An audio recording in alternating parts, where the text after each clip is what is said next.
I'm not leaving the house. Sorry guys, I'm a recluse now. Hey everyone, welcome back to my channel. If you're new here, my name is Tanvi and we talk all things career, social media and lifestyle. As lockdown is now slowly lifting, I just want to make sure that what I've learned from the whole year doesn't go to waste, and I almost turn the negatives into positives. So in today's video, I'm going to be discussing the 10 lockdown habits, the good habits that I've implemented, the bad habits that I've got rid of, and how I'm going to be implementing them post-lockdown. So the first one is just having me time. Now, for anyone that knows me in real life and anyone that knew me before the pandemic, I would say yes to every single plan. I really suffer from FOMO, so I would always get the fear of missing out if I didn't say yes. So I just ended up being out every night of the week, every day on the weekend, and I never ever had time for myself. And being in a lockdown, it was just so much easier to find some me time, like watching Netflix, reading a book, writing my own book, which I am in the process of, more self-care Sundays, and just little things like that that have actually made the biggest difference in lockdown. I found a newfound love for me time, and I'm going to make sure I keep implementing that post-lockdown. At number 2, which kind of fits in with that one, is learning how to say no to plans, to collaborations, to work.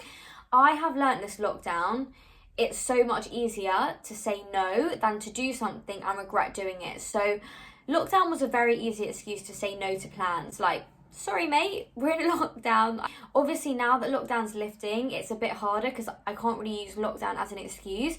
But I have actually started saying no to things that I just don't think are going to be worth my time or worth my money. And I don't even feel like I need to explain myself, because being busy can literally be, I want to spend time on myself that night.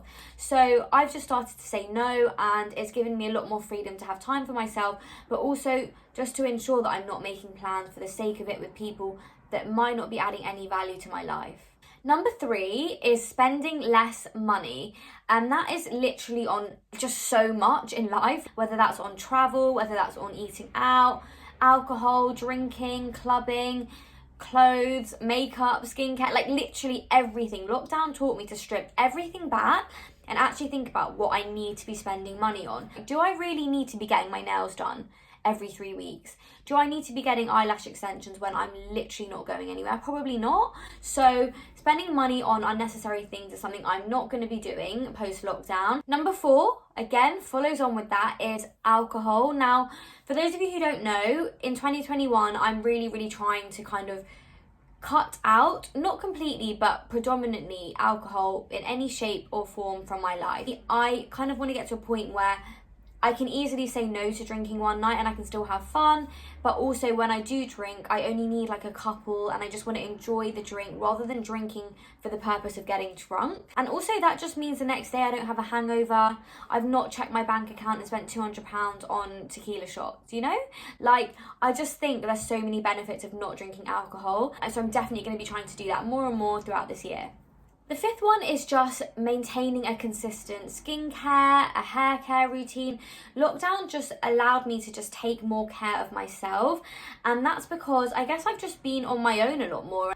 I really took time to kind of understand my skin and what kind of ingredients work, what brands and what products that really benefit me. Those little changes and habits that I do now can really help me in the long run. So all of that internally and externally is really important, and I want to make sure that's something that I start now while I'm young and just maintain forever, really. So number 6 is fresh air. Now, before lockdown, I wouldn't really think, I just want to go for a walk to just get some fresh air, or I just want to go on a walk to just leave my house. And some of you might have done, but I definitely didn't, purely because I didn't have time, or the fresh air I was getting was kind of a means to an end. Like, I would be walking to go somewhere, to get a drink, to go to a restaurant, to get to the office.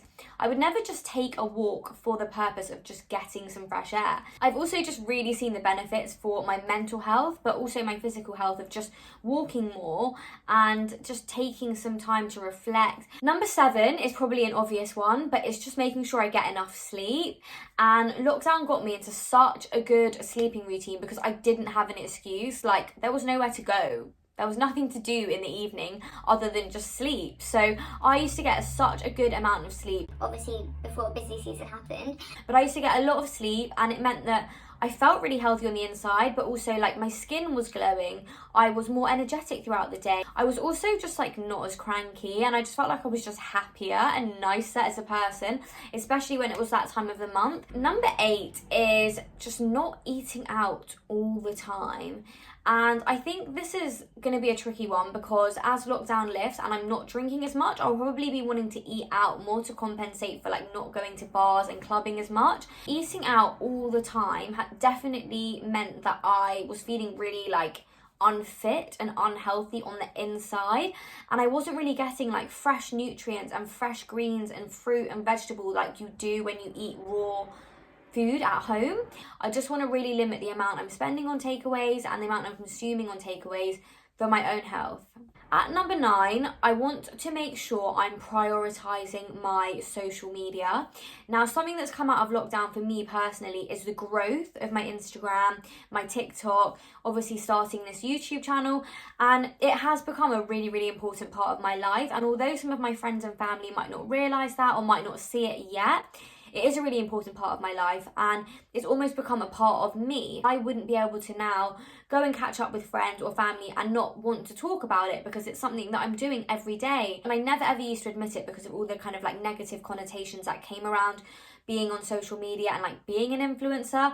Reality of the matter is social media is a massive, massive part of me now. So after lockdown, I want to make sure I am allowing enough time for it. And I will bang on about this, but social media is literally like a full-time job. I pretty much feel like I have 2 full-time jobs, so I need to make sure I'm allowing enough time to do it, but also to do it to the quality and the standard that I want to do it at. And that might mean that I have to sacrifice some plans here and there, but it is what it is. And last but not least, at number 10, it is, in terms of my full-time job, I have learned to set boundaries and put my mental health first. Now, I definitely learnt this the hard way, and you guys will already know the kind of backstory behind all of this, but I want to make sure I'm setting those boundaries as to when I log off, taking my lunch break, going for a walk, not working on weekends, and those other sorts of boundaries that are really, really going to help ensure that my mental health stays intact. So that was a very quick rundown of kind of 10 things that I am implementing, that I have learned throughout the whole year, that I want to make sure continue post-lockdown. So I hope those also gave you some good ideas and inspired you to kind of implement some good habits after lockdown as well. And I don't want us to look back at this year and just be like, it was a waste and we didn't achieve anything, because all of those little habits that you might have learned and not even realised you learned are going to be so useful for us going forwards. If you like this video, please don't forget to like, comment, and subscribe to my channel. We are really nearly at 1,000 followers, and that is going to be a huge milestone for me. So if you can help me get there, I would massively appreciate it. I'll catch you guys in the next video, and take care. Bye.